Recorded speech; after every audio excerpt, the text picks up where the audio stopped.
Kim's Outside Source on BBC World News.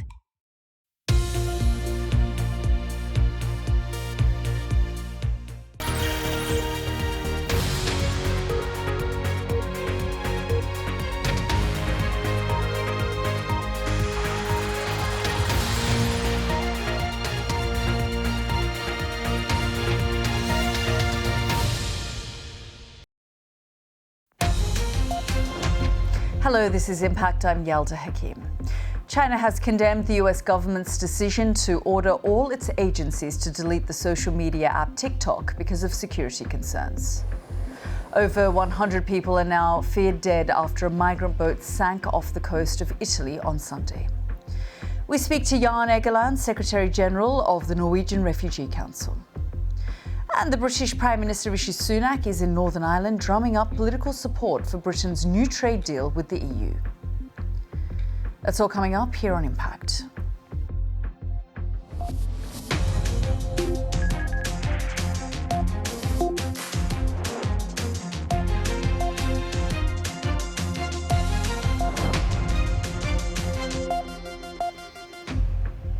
Welcome to the programme. China has hit out at the United States in a controversy over the video sharing app TikTok. It's after the White House ordered government agencies to wipe TikTok off federal devices within 30 days.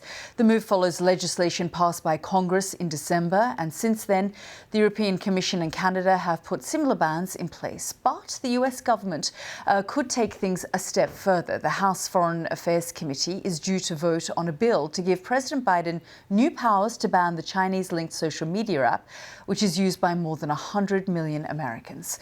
We've had some reaction from the Chinese government to this. This is what they had to say. Have a listen. The United States, the world's #1 superpower, is so afraid of a mobile phone application that young people like so much that they completely lack any self-confidence. We firmly oppose the US's wrong approach of overstretching the concept of national security, abusing national power, and unreasonably suppressing the companies of other countries.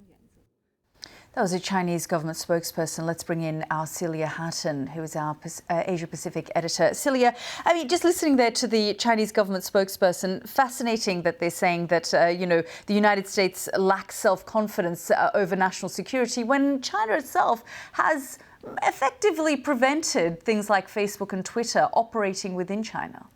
Yeah, that's right. I mean, the irony is that China has quite strict national security laws in place. For example, one it put in place in 2017 requires all tech companies based in China to hand over data to the Beijing authorities if Beijing thinks that that data is important for national security. So China has laws in place. I think part of the problem here is that the United States really doesn't have a data privacy law just to decide which data, how tech companies should handle data.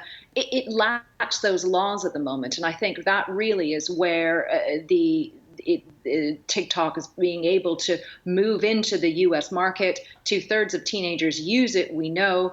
And that's why TikTok has really been able to spread and to be able to collect data. And that's what's causing a lot of concern in Washington at the moment. Yeah, and as you say, while the United States doesn't have a sort of a data privacy law in place, China certainly does. And I remember being at a military sort of security conference, and they talked about the fact that when dealing with any Chinese company, for example, you have to assume that the information, the data, is given to the Chinese government. Is that the same here with tech companies? I think that's true. I mean, we've even seen ByteDance, or TikTok is owned by the Chinese company ByteDance. We've seen ByteDance actually use its ability in the past to be able to collect data on its users. So, for example, in 2022, 4 TikTok or ByteDance employees were fired from their jobs after it was uncovered in the US media that those employees had gone in and had taken the personal information of some TikTok users, including 2 US journalists, in order to find out if they'd been in the vicinity of any ByteDance employees. They were trying to track down who was leaking stories to the US media at the time. But we know, so for example, that ByteDance has this ability. We know that they've used it in the past. And so I think some very real concerns are being raised in the United States, but in other countries at the moment, about how TikTok, how separated it really is from ByteDance. Yeah, and frankly, ByteDance has come out and defended itself, said, no, we absolutely do not give any information. Even if we were asked, we wouldn't do this. Yeah, that's right. I mean, ByteDance is really trying to push the idea that TikTok is a separate entity. For example, it forced those 4 employees to resign in 2022. It's now built a media center in the United States where researchers can actually apply to have a look, to sit down privately and look at the TikTok algorithm. So TikTok also has officials in Washington, D.C. at the moment where they're trying to convince U.S. lawmakers that they really are separate entities. So this is a narrative that they're trying to put forward at the moment. Celia, thank you so much for bringing us up to date. And a little later in the programme, we will be having a wider discussion about TikTok and how the US government and other governments have responded. Now to the rest of the day's news, and the British Prime Minister Rishi Sunak is attempting to build support for his new agreement with the EU on post-Brexit trading arrangements on a visit to Northern Ireland. The agreement, known as the Windsor Framework, removes most checks on goods destined only for Northern Ireland from the rest of the UK and gives ministers their powers to fend off changes to EU regulations. Here's Mr Sunak during a visit to a factory in County Antrim, where he said he hoped the deal would prove to be a breakthrough. Well, let's go straight to our UK political correspondent, Rob Watson. And Rob, we talked about whether we'd be at this point yesterday, and just an hour or so later, we got that message that the deal is done. And the reaction overwhelmingly, is it fair to say, has been positive? I think that is fair to say. You know, yesterday was described as a make or break moment for Rishi Sunak, the sort of unveiling of all this negotiation with the European Union. It was thought that it would either lead to him burying Boris Johnson as a bungler, putting the sort of Brexit on the back burner, or that it would reignite the divisions, the civil war inside the Conservative Party. And it's been far more the former, with Conservatives, even real hard-line people who describe themselves, Yalda, as hard men of Brexit, breaking down in emotion with support for it. So it's gone well inside the governing Conservative Party. He's also been able to say that there's a new chapter in relations between the UK and the European Union. So plenty of reasons for Rishi Sunak to be smiling. Yeah, but I mean, when we talk about the broader politics of this, all eyes are really on the DUP right now. Yes, I mean, I think in many ways the pressure is off Rishi Sunak. I mean, he's done his bit. He's come to an arrangement with the European Union. Both sides have clearly made concessions. He seems to have pretty much got the support of his governing Conservative Party, having a new look at him as a leader. So now the spotlight is really on the Democratic Unionist Party. And I think some people have said, well, you know, Rishi Sunak's deal, it won't be much good if it doesn't lead to power sharing resuming. Well, that'll be down far more to the DUP than to Mr Sunak. So yes, it's down to the DUP, the largest pro-union party in Northern Ireland. What do? Do they swallow the deal, even though it continues to treat Northern Ireland differently to the rest of the UK? Do they do that, or do they think, you know what, we just can't give in to anything that makes Northern Ireland, as they would see it, less British than it was before Brexit? And Rob, what about the mechanics of this deal? What sort of happens now? Well, there's the sort of boring bits, if you like, which is that it all has to be kind of, you know, the I's dotted and the T's crossed, and sort of joint commissions between the UK and the EU sort of sign off on it all. I mean, I think that's pretty straightforward.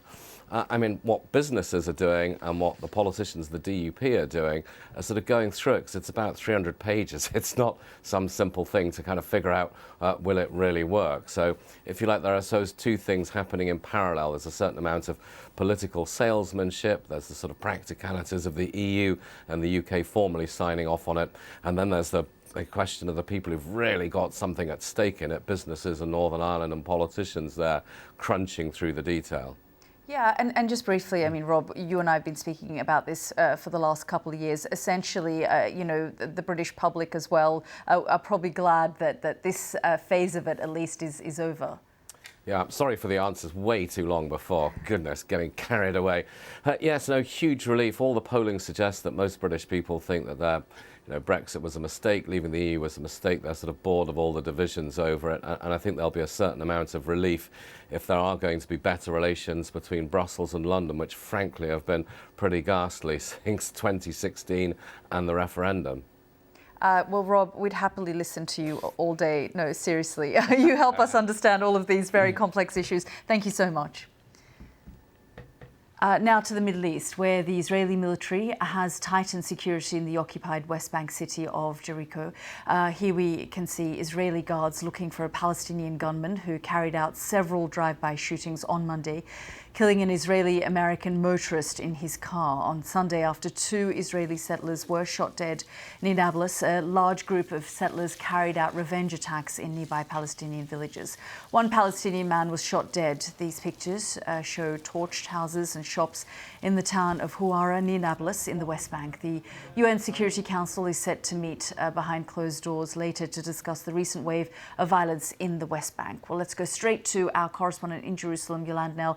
And Yalda, I mean, the violence, every day we're hearing about an increase, an escalation of violence. And we know from previous years, how quickly these sorts of things can get worse. That's right. Once they ignite, really things can escalate very quickly. And tensions remain very high in the West Bank at the moment. As you mentioned, Israel's military has closed the entrances and exits to Jericho. It's looking for the suspected gunmen, Palestinian gunmen, who carried out an attack on an Israeli-American when he was just driving past in his car yesterday. They actually opened fire on several vehicles. Nobody else was hurt. Then they got out of their own vehicle, set fire to it and fled on foot. Now, this has caused quite a lot of surprise because it's relatively unusual to have incidents of this kind in Jericho. It's a place that's visited by international tourists. And also you have a high presence there of Palestinian Authority security forces. That said, just last month, there was another shooting attack in a settlement restaurant in which no one was hurt. But afterwards, the Israeli military did a raid of a nearby refugee camp and killed 4 Palestinians who it said were part of a Hamas cell. That's something that is unusual in Jericho. Meanwhile, in Huwara, near to Nablus, still there, all of the local shops have been closed up under an Israeli military order. It remains extremely tense after up to 400 settlers went on the rampage. These scenes have caused so much surprise because, while, yes, people here do complain regularly of incidents of settler violence in the West Bank, well, this was something on a new scale, really, and it had the US State Department coming out saying that something had to be done to prosecute and pursue those who were responsible. But at the same time, Israeli media are saying that actually the small number of people who were rounded up in response to that mob violence have now all been released. And Yalda, I mean, behind the scenes, the UN, well, not really behind the scenes, but the UN Security Council is wanting to put an end to this violence, or at least bring the two sides together. There are attempts to sort of de-escalate. That's right. And one of the most impressive attempts was this summit that was held in Jordan on Sunday, which brought together Israeli and Palestinian officials face to face, including security officials, for the first time in many years, we're told. There was a top White House aide there, also Jordanian and Egyptian officials all lending their support. And afterwards, there were a set of agreements that came out. Both sides said that they would adhere to past peace agreements between them. And yet you see what's happened on the Israeli side. Many ministers have come out criticising this. And we saw also how on the Palestinian side, they're so divided because Hamas, which governs Gaza, has distanced itself very much from this summit and said that it was worthless. Yalda, thank you so much for bringing us up to date. Stay with us here on Impact. Still to come, there are allegations of fraud in Nigeria's presidential elections as the governing party candidate takes an early lead. We'll be live in Lagos to bring you the latest.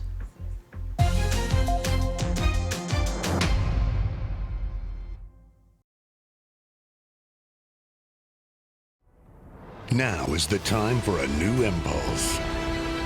Moving from a stable ground to a tipping point. Now is the time to be ahead.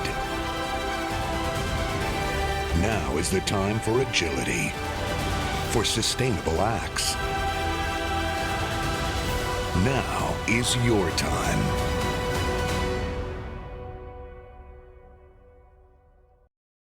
Himalayan was all about all roads and no roads. I always think of it as a tenacious little dog. It's got that kind of character to it, you know. Hello, I'm Ross Atkins with Outside Source. This is the extraordinary story of climate change. Vaccines for Ukraine. Let's look at some of the international reaction. Tell us what you've been hearing. In practical terms, what does that mean? And let's just remind ourselves, this is all part of the same story. Piece the story together with Ross Atkins. Outside Source on BBC World News.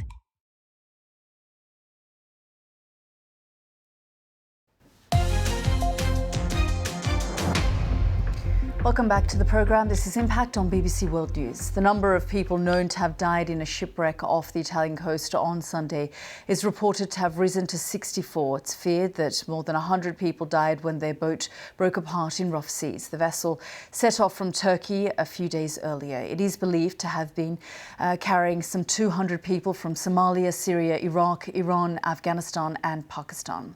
Well, I'm joined now by Jan Egeland, who's the Secretary General of the Norwegian Refugee Council. Jan, always good to see you, but this is just such a devastating story. I was reading about the profiles of some of the people, a 1-month-old baby, 2 twins, and just absolutely heartbreaking, the number of children that have died.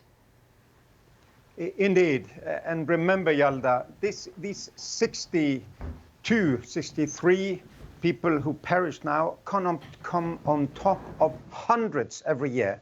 More than 2,000 per year on average for a decade. That's 20,000 people dying at the doorsteps of Europe. And Europe doesn't seem to grasp the drama that is unfolding, the hemorrhage of human lives on our doorsteps. There are no safe ways for these people to come to Europe and seek protection, so they have to risk their lives to get the protection that they yearn for, they and their families. Jan, what is Europe and European governments to do? We saw during the migrant crisis in 2016, some countries opened their doors, others, shut their doors. I mean, this is a vicious cycle that people smugglers also exploit the situation and the desperation of these people. Of course, these are ruthless gangs exploiting the desperation by being smugglers. But it's not the smugglers that invent the desperation that makes people go for the sea. It is the hopelessness from where they come. It's the wars, it's the lack of food, it's the lack of future, it's the lack of everything. So what I would hope for is that Europe says, hey, thousands are dying at the doorstep. We have to have a European summit meeting where we discuss some responsibility sharing. There must be legal pathways for people seeking asylum. There must be more of an investment in future hope in countries like Afghanistan, in Syria, and for that matter in Pakistan and Iran, because those were the 4 nationalities that died the most this time. What they do now is that they make search and rescue illegal. The Geo Barents, the search and rescue team from our colleagues in MSF, is detained at the moment. You can't make this up, really. They are making people drown, and they are preventing people from saving lives. Yeah, so just to pick up on that point, you're saying that it is illegal for some of these rescue boats to go out and try and rescue people who are drowning. Yes, I mean, and now the MSF ship was detained. It's in harbor in Italy. It's been fined, I think, 10,000 euros for saving lives. The other search and rescue boats that courageous humanitarian organizations are launching have endless problems in getting people to a safe harbor. It's an ancient, I know as a Norwegian, it's an ancient sign of civilization that we rescue people that are shipwrecked. And Jan, I mean, the countries you've named and the citizens of those countries, you travel a lot to these places, to Syria. You were recently in Afghanistan. You see firsthand, the sort of struggles that people go through in these countries. So you're saying that the European governments need to do more to ask the governments of those countries to create opportunities for their citizens? Exactly. The solution is to give people hope of having a future where they are, whether that is in Afghanistan or in earthquake-stricken and war-stricken Syria. At the moment, what we serve the youth of these nations is hopelessness. And I would go, and I believe you would go, Yalda, if there was no hope of a better life where we were, I would go for the Mediterranean. I would go for Europe, where I've heard there is peace. I've heard there is some security there. I've heard there is some hope of having a real life there. Of course you would go unless there is a hope created by investment where people are. Jan, always good to talk to you. Thank you very much for joining us here on the programme. That was Jan Egeland from the Norwegian Refugee Council. Nigeria is facing a crisis, with the opposition calling for the general election to be cancelled, describing it as a sham. At a joint press conference, the two main opposition parties said results had been manipulated, leaving the poll compromised. The government party's candidate, Bola Tinubu, is currently in the lead, although official results from many states have yet to be declared. There is growing criticism of the delays in announcing results, with protests erupting in the oil-rich Delta region. The announcement of provisional results in River State was suspended after the chief electoral official received death threats. International observers said there was a lack of transparency. Now, New York City is pressuring the Biden administration to help it deal with an influx of migrants that has overwhelmed its homeless shelter system and led to the mayor declaring a state of emergency. Since last spring, more than 45,000 migrants have arrived, outnumbering the total number of people previously in the city's shelters. With immigration highly politicized, President Biden is now facing growing calls from those within his own party to help cities and towns who are feeling the burden. Nada Taufik reports. The Statue of Liberty in New York Harbor has stood as an emblem of America's proud embrace of immigrants. This view is similar to the one seen by many thousands of immigrants. And New York in particular has long relied on those arriving with dreams of a better future. But the recent influx of migrants has created a state of emergency. In the last 10 months, more than 45,000 migrants have arrived, largely bussed here by conservative leaders from border states like Texas. But New York's mayor ultimately placed the blame on the federal government. I'm not going to remain silent on that. This is wrong for the cities of America to take this on. The federal government should step in and say, let's coordinate this, and whatever city is available to take a portion, because if we all take a portion, it won't overwhelm a city. So this is one of the units that's being prepared yes. for the next family. Yes. By law, New York must provide shelter to anyone who needs it. If you walk in here, is actually the unit that the family will be living in. But the system is buckling under the strain. There's lots of people who are coming into our system who are fleeing climate-related disasters. They're fleeing economic and political violence, social violence. Our system wasn't set up to deal with this population. So when people come into shelter in New York City, they come in, they usually have some belongings, maybe in a bag or something, and then we hook them up to a host of services, and these folks that are coming in aren't connected to any of that. M.E. is an asylum seeker who's been in this shelter since July and wants to remain anonymous. She says she fled Venezuela at 4 months pregnant in search of a better life for her children, even though she knew the journey would be dangerous. Sometimes we didn't have access to any food. My older child and I spent a day without eating. We would beg for food, but people had barely enough for themselves. We went through Colombia, Panama, Costa Rica, Nicaragua, Honduras, Guatemala, and Mexico. We crossed through jungles. It was horrible, horrible. Emmy hopes one day she can work and bring over her remaining daughter in Venezuela. Others like her are just as motivated to come to the United States. Still, the federal government is no closer to overhauling the immigration system, leaving the burden on cities. Neda Tawfiq, BBC News, New York. Now let's go to other news. And Hong Kong's chief executive John Lee has confirmed the COVID mask mandate will end on Wednesday, more than 3 years after strict rules were imposed. The requirement for facial coverings, both indoors and outside, would be scrapped at the same time. Hong Kong's mask mandate came into effect in July 2020 and had been renewed every 2 weeks, with the latest administrative period set to end on March the 8th. Neighbouring Macau lifted its outdoor mask requirement on Monday. Japan's Fair Trade Commission has filed criminal complaints against a big advertising company, Dentsu, and 5 other ad firms over alleged bid rigging on contracts for the Tokyo 2020 Olympics. They're accused of wrongdoing in the awarding of multi-million-dollar contracts to plan and run Olympic test events and competitions. It's the latest corruption scandal to emerge in the aftermath of the Tokyo Games. British scientists have warned that flying without harming the climate remains out of reach. Research into climate-friendly fuels show there are still no clear alternatives to traditional fuel kerosene.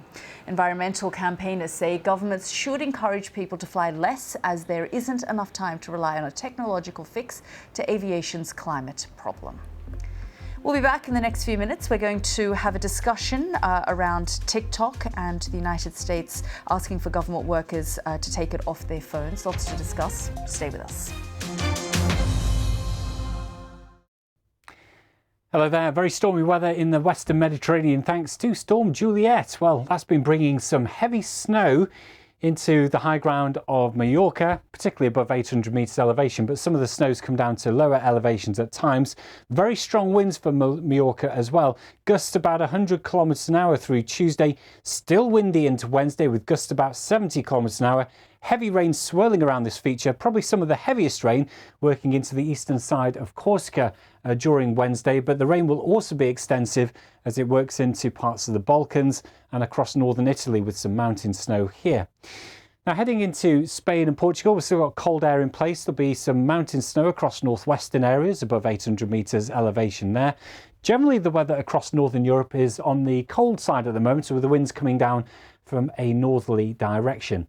Now looking at the weather picture into Thursday, we've still got unsettled conditions in the Mediterranean, still some strong winds around, with the heaviest rain probably working into Italy as we go through Thursday, rain starting to affect portions of Greece as well. Now taking a look at the outlook over the next few days, Madrid starting to turn a bit milder towards the end of the week and the weekend beyond. Rome, heavy thundery showers for the next few days, the weekend looking drier and sunnier. In Berlin, a fine couple of days, but it starts to turn more unsettled this weekend. Bye for now.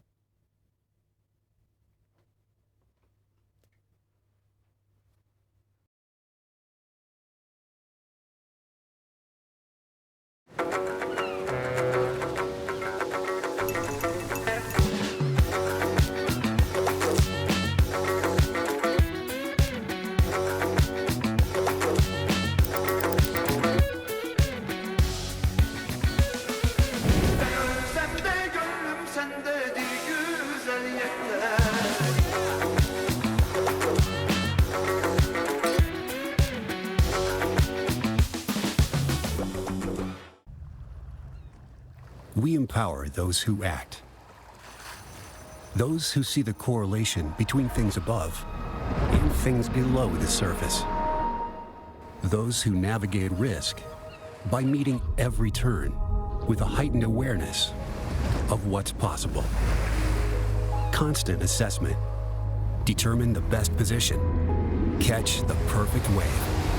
CME Group, where risk meets opportunity.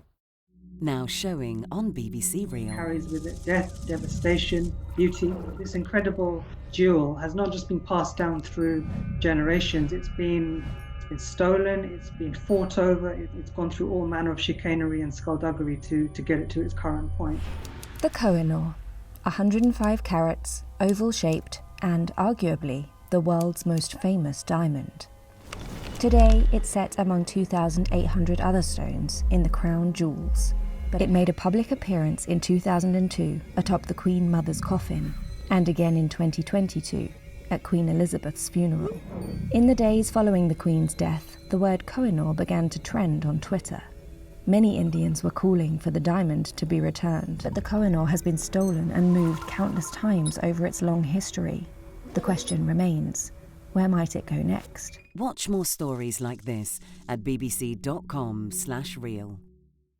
BBC experts check the facts behind the stories making the headlines. Go to the BBC News website and app to answer any questions you have about the big stories of the day. Reality Check. Get the facts straight.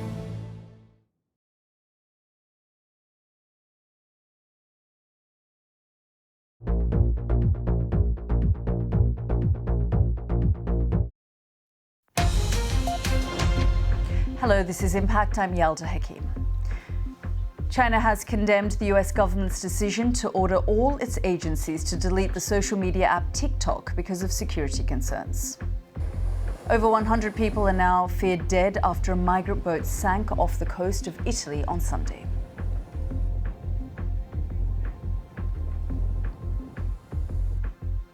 That's all coming up here on Impact.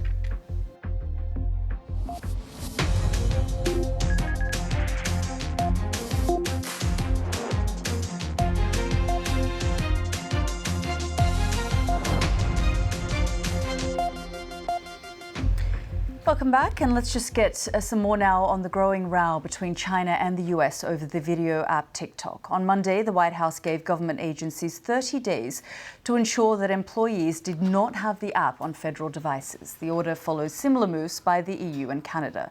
TikTok, which is owned by Chinese firm ByteDance, has faced allegations that it harvests user data and hands it over to Beijing. Some intelligence agencies are worried that sensitive data could be exposed when the app is installed on government devices. A China spokesperson from the Foreign Ministry accused the US of abusing state power to suppress foreign firms. Well, joining me now in the studio is our security correspondent Frank Gardner and our cyber correspondent Joe Tidy.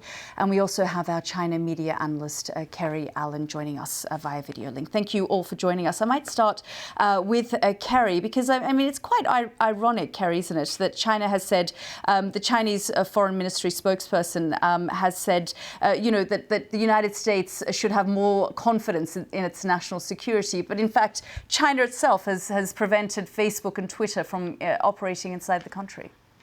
Absolutely, yes. I mean, it's been the case long term that all of these big platforms that we're very familiar with, so yes, Google, Facebook, YouTube, they're all blocked in China. And that's very different. It's very much to do with the fact that the Communist Party wants to maintain its in terms of what audiences see, what its narrative. But it's saying in relation to this, it's saying, I mean, what I'm seeing in newspapers today, for example, messaging from newspapers like the Global Times, which is a national newspaper in the country, saying that these kind of spy claims, they keep on coming up from the US and its allies. And there's very much this feeling that that this is to deflect from problems that the US has had at home. And this is why these stories are coming up, because, yeah, I mean, like earlier in the month, we heard this spy balloon, this alleged spy balloon claim. So this is what's coming out to Chinese audiences today, the feeling that these spy claims, they come out from the US at a time where the US wants to deflect attention from problems at home.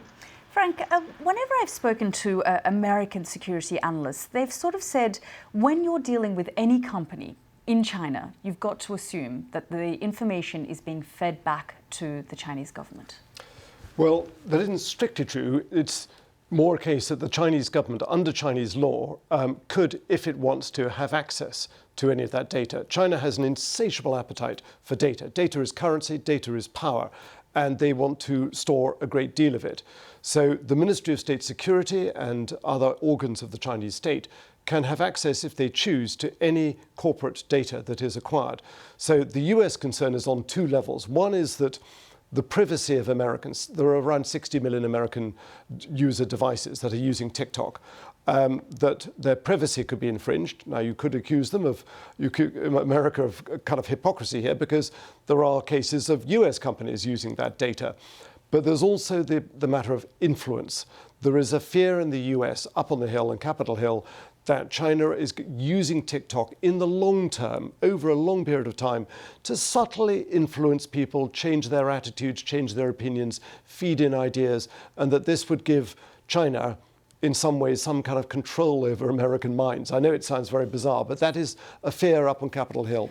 ByteDance, the parent company, swears that it doesn't give information, hasn't been asked, and even if it was, it wouldn't hand over the data. There is a feeling of Groundhog Day here, because we went down this road with Huawei, if you remember, the Chinese telecoms company, where there was a big debate in this country, in the UK, about whether or not it was wise to let Huawei manage the 5G, the fifth generation of telecoms in this country. And initially, Britain's intelligence agencies said, well, you know, we're broadly okay with the core stuff. And then they changed their minds and decided that they didn't trust it, and others have followed suit. And I think we're seeing the same thing here, that it's the alleged surveillance balloons that China has been sending over the US hasn't helped. It's heated up the atmosphere. But as I'm sure Kerry will elaborate on, I'm probably going to mispronounce this, I think it's Xi Chu, who is this chief executive officer of the company, has been on Capitol Hill lobbying congressional members, and they haven't been swayed. He's tried to reassure them that they are not after harvesting data, that this is an app that is beloved, there's no question about this, beloved of teenagers and young people all over the world. It's incredibly popular. It's the fastest growing social media app. And the US wants to ban it. Well, there are some people in the US who want to ban it altogether, but certainly the US is going to ban it from federal agencies. And I just want to bring you in on this, Joe, because frankly, are we seeing a sort of generational gap? We've got young people who are quite used to, well, frankly, having their privacy invaded and are used to having a bit of their data handed over to social media companies. Are they likely to understand this sort of bigger geopolitical game here?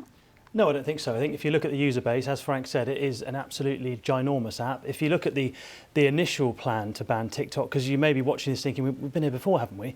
That was 2020 with Donald Trump. He tried to get it banned. That largely fizzled out. But at that time, there's about 800 million downloads. Now it's 3.5 billion worldwide.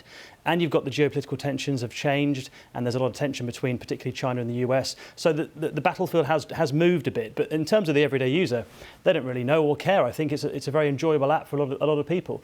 The interesting argument that's always put against TikTok is that it harvests an excessive, in the words of one cybersecurity company, an excessive amount of data. Versus other companies. However, if you look at other cybersecurity reports, they say actually it's about in line with the likes of Instagram and Facebook. They are very data hungry apps, but TikTok is no real different to the other ones, so the established ones. The difference here, of course, is this is the first app that's gone mainstream that isn't US owned. But it has a major problem on its hands right now. Yeah, I think this is the most precarious position it's been, obviously, since the initial potential ban in 2020. But arguably, it's even more. There's more at stake now. I don't know if you agree with that, Frank. But you've got not only is the US saying we want to ban it. Some politicians are saying ban it nationwide, but everyone is agreeing that it should be banned by federal agency staff. But you've got Canada following suit now, the European Commission as well. I wouldn't be surprised if the UK speaks on this soon. And as Frank said, with Huawei, there is a kind of fall in step situation whereby if the US makes a call on this, other countries will follow. We've just got a bit of breaking news on this very story that's just come in. European Parliament has taken the decision to ban TikTok on staff phones and private devices with Parliament email and network access. The decision will be announced soon, and that's just come through from an EU official. From Reuters is reporting this. Kerry, the fact is that this is increasingly, this paranoia is growing. We've got the European Parliament, Canada, the US saying all of this. How is it being covered from sort of the media that you're seeing within China? Well, very much they're saying that it's about money. I mean, we have to factor in over the last 3 years, there's been the pandemic and every country's economy has suffered because of, being closed off. And there's been a lot of media reporting on how the US in particular has suffered. So there's very much this message that, this is, Chinese firms at the moment, now that zero COVID has ended, they're being able to open up again. They're being able to go over to other countries and stuff. And yes, TikTok has been this success story, like Frank said, with Huawei as well. And but at the same time, these tensions between China and the US have been growing, and Chinese media have very much wanted to get the message across that there's this building narrative from the US that, because it's suffered, it has to get its allies together and be seen as strong at a time where it's really struggled. And yeah, it's very cynical of that, because it's saying that it shouldn't be at China's expense, that these companies like TikTok, like Huawei, should be welcomed in the West rather than frowned upon, and rather than questions about spying be brought up. Yeah, and I just want to pick up on the point that Joe made, that even though there are accusations that it collects more data than other social media companies, frankly, it is because it's a Chinese company.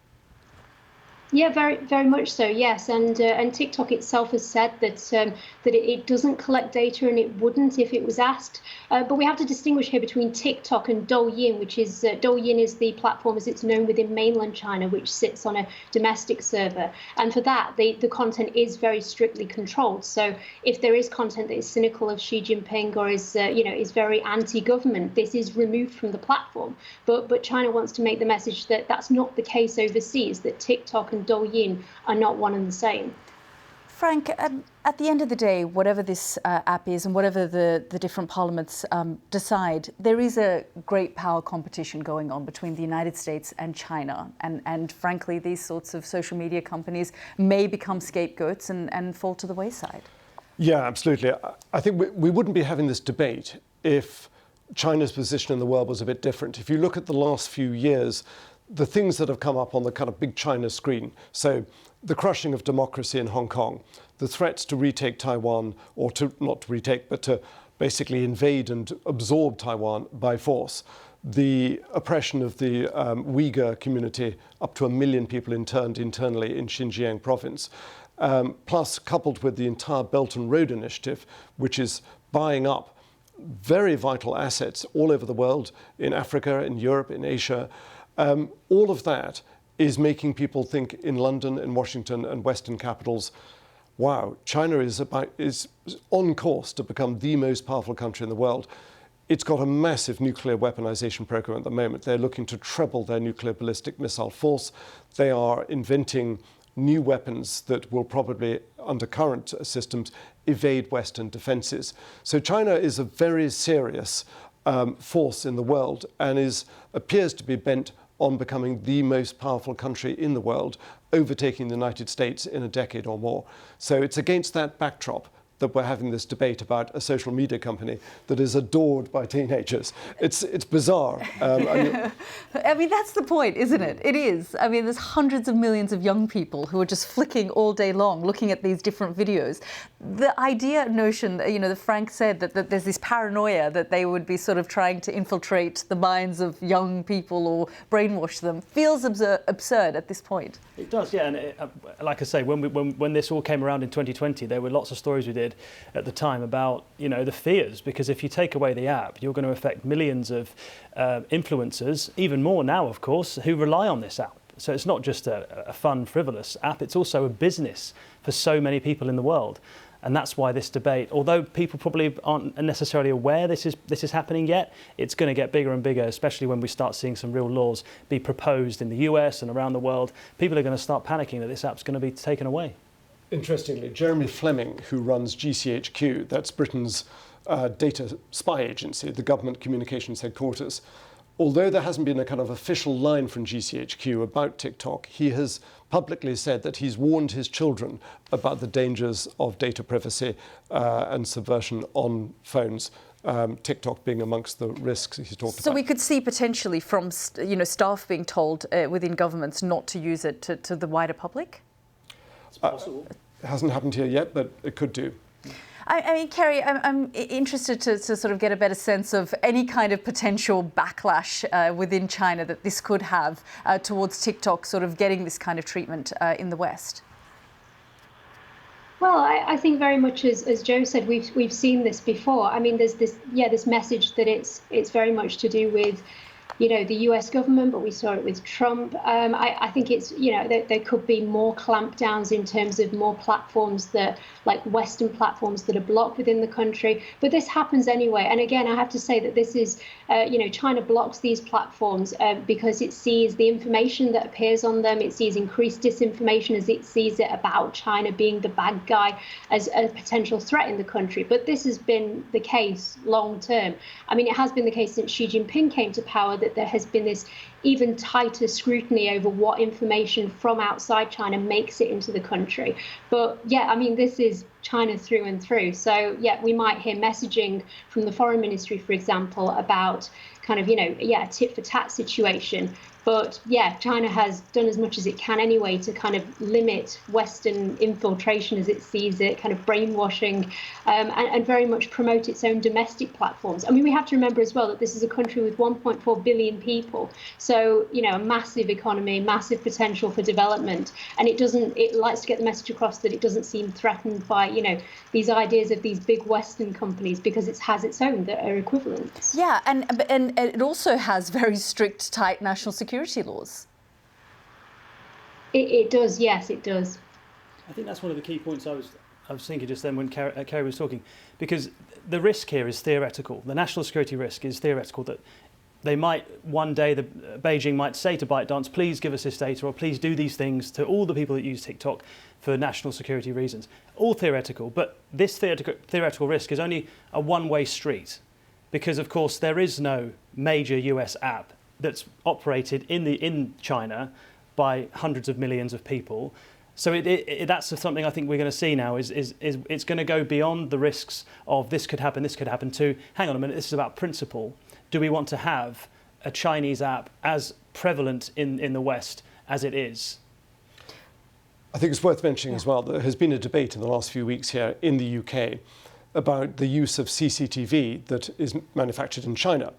And turns out that quite a lot of police forces in this country, there are over 40 police forces in Britain, are using Chinese technology with the possibility that data is being gathered and scooped up about streets and people's pattern of life and so on, and all being fed into vast data banks back so in moving China. beyond, say, TikTok. Exactly, because, I mean, China is to some extent, I don't know if Kerry would agree, a surveillance state. Certainly in Xinjiang province it is, but where, everybody's data and even facial recognition, even gait recognition, the way you walk, the way your body moves, are recorded and mapped, and police will check things on your phone at checkpoints in certain parts. It's a real surveillance state, and that's why part of why there is a nervousness about this. I mean, we have about a minute left, Kerry, but if you can expand on that just a little bit. I mean, even during COVID, there was this feeling that it was all part of surveillance, hence people were locked down for so long. Yeah, and I think because of social media platforms and the fact that these are tied into people's mobile numbers, the fact that if you post anything critical, that the police could come and knock on your door within the country. I think this is why Western countries look at Chinese social media platforms and their growing potential and the impact that people writing critical posts have had within the country, and thinking, well, if that data is being held within China, who's to say that that data overseas isn't going to come back to China? Yeah, and I'm just going to break this news that's come in over the last few minutes, that the European Parliament has decided to ban Chinese short video sharing app TikTok, what we've been talking about, from staff phones for security reasons. That's an EU official telling the Reuters news agency that the ban will also apply to private devices with Parliament email and other network access installed on them, the official has said. So that's the European Parliament banning TikTok for security reasons on the private devices of employees. Thank you all for that very fascinating discussion about TikTok and its future. And no doubt the conversation will continue. Stay with us here on Impact. Still to come, is President Biden's plan to cancel student debt for millions of Americans lawful? The US Supreme Court will decide.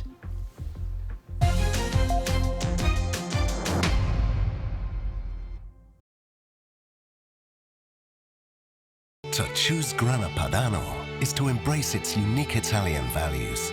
A moment to be shared. Grana Padano, an Italian feeling. Being at the heart of a live news show is challenging. So when events move quickly, you need to make sure you have the facts, and that's where experience counts. And having a global view gives you another perspective. I love the pressure of being live. I feel like we're doing a job that matters. You're live with Lucy Hockings on BBC World News. I want to talk to you about the politics of this. Did she not think she was going to get that question? It's important to remember that this is a negotiation. It's a good photo of. I have an opportunity to create chaos. There is always an email. We are so insignificant in this cosmos. Do you want some facts on baguettes? I'm just feeding you the stories. Maybe this is the context. News in depth. The Context with Christian Fraser on BBC World News. In our connected world, all news is international. So, for in-depth analysis, the impact on Europe and the rest of the world would be devastating. And correspondents covering both home and global events, get a deeper understanding and find out what is really going on. BBC World News America.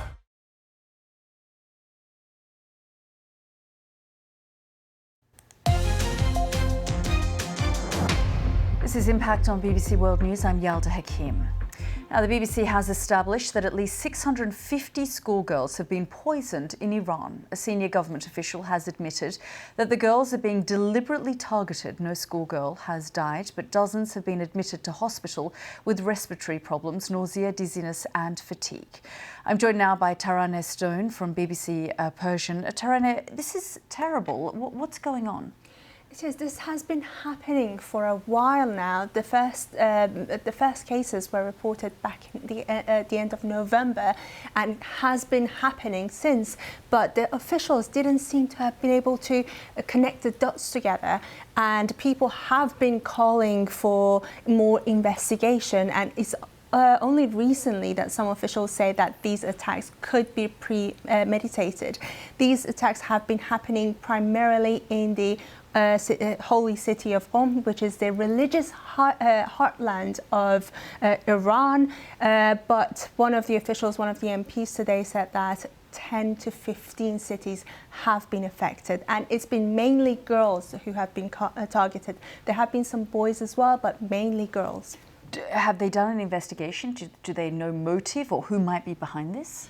Today, the health minister said that this was caused by a very mild poison. They did not specify what type of poison or the potential side effects they can have, or if it will have any long-term effects. They said that it's still under investigation. Officials have said that this is most likely deliberate, but they haven't named any culprits yet. No one has been arrested to this point. Some of the eyewitnesses have told us that they've seen bomb-like objects being thrown to the school before the children were fell in. One of the eyewitnesses said today that they saw a bomb-like object being thrown from a mosque next door, and then it exploded with a very long, big bang, and a gas was dispersed, and then the children fell ill. There are speculations about the reasons, the potential reasons. Some people that it could be payback for the recent protests, because they are linking it to the protests. These are speculations that people are making on social media. They said that this could be potentially a payback because, well, girls and women were the focal point of the Women Life Freedom movement.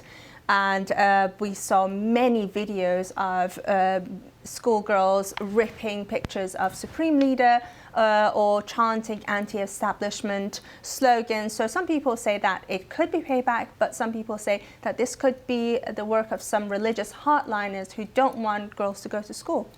And we did say that no one has died as a result, but they are falling ill and in hospital. They are falling ill. No one has officially being named.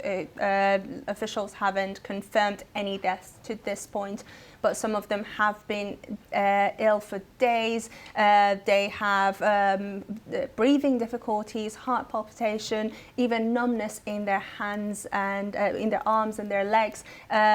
We saw a video, a mother was pinching her daughter's leg, and she was saying that, look, nothing is happening. She can't feel anything. They don't know how long these effects will stay, or if it can get worse or better. We'll just have to see. Taraneh, thank you so much for bringing us up to date there.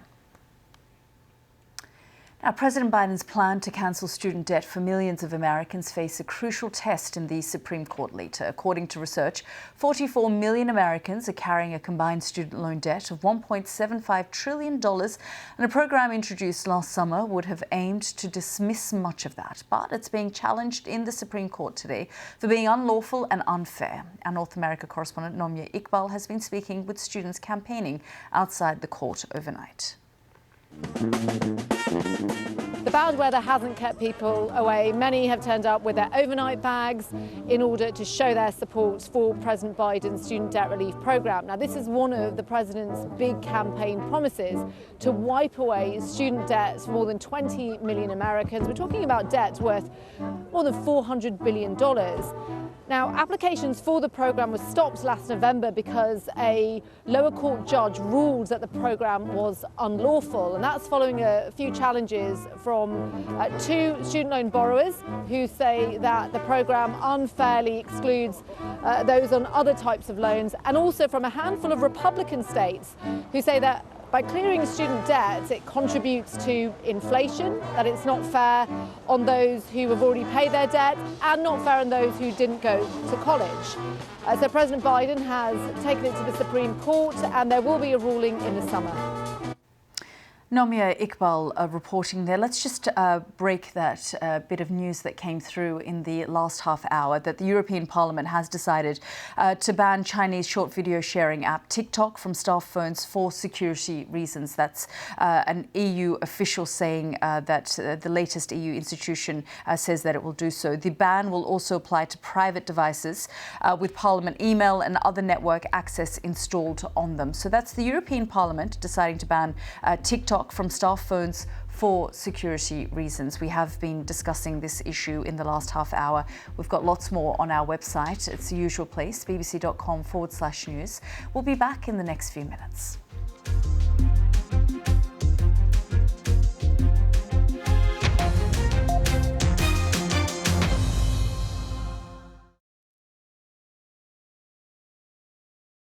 To choose Grana Padano is to embrace its unique Italian values.